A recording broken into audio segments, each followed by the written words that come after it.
Distractions can be powerful tools in conversations, especially in situations where one feels like they are losing control. By redirecting the other person's attention, you can shift the dynamic of the conversation and regain the initiative. One simple way to do this is by using an object, like a pencil, to distract the other person. For example, imagine you are in a negotiation and the other party is using aggressive tactics to push for their desired outcome. Instead of getting caught up in their arguments, you can use a simple distraction, like a pencil, to redirect their attention. Start by casually playing with the pencil, moving it from hand to hand or twirling it on the table. As the other party becomes more focused on the movement of the pencil, they will likely lose their train of thought and become less focused on their argument.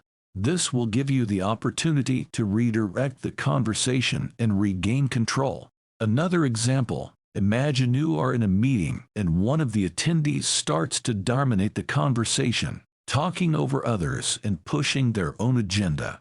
Instead of getting into an argument, you can use a distraction to interrupt their flow of thought.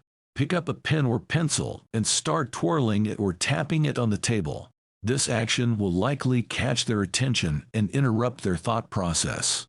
Once they are distracted, you can redirect the conversation to a different topic or ask others for their input.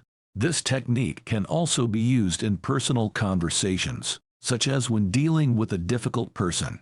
For example, if someone is constantly interrupting or talking over you, you can use a distraction to regain control of the conversation.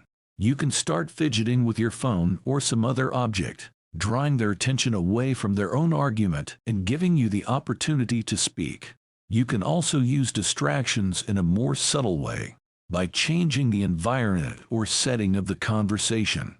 For example, if you're in a heated argument with someone, you can suggest taking a walk or stepping outside for some fresh air.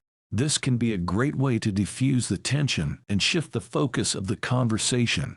Additionally, you can use other elements of the environment to your advantage, such as lighting, music, or temperature, to create a more relaxed and comfortable atmosphere. It's important to note that this technique should be used in moderation, and not in a manipulative way. Distracting someone too much can come across as insincere or disrespectful. Therefore, it's crucial that you use it in a strategic way, to redirect the conversation and regain control without being rude or dismissive. Another example is when you are in a presentation and the audience is getting disengaged. You can use a visual aid as a distraction to regain their attention. This can be a graph, a video, or an image.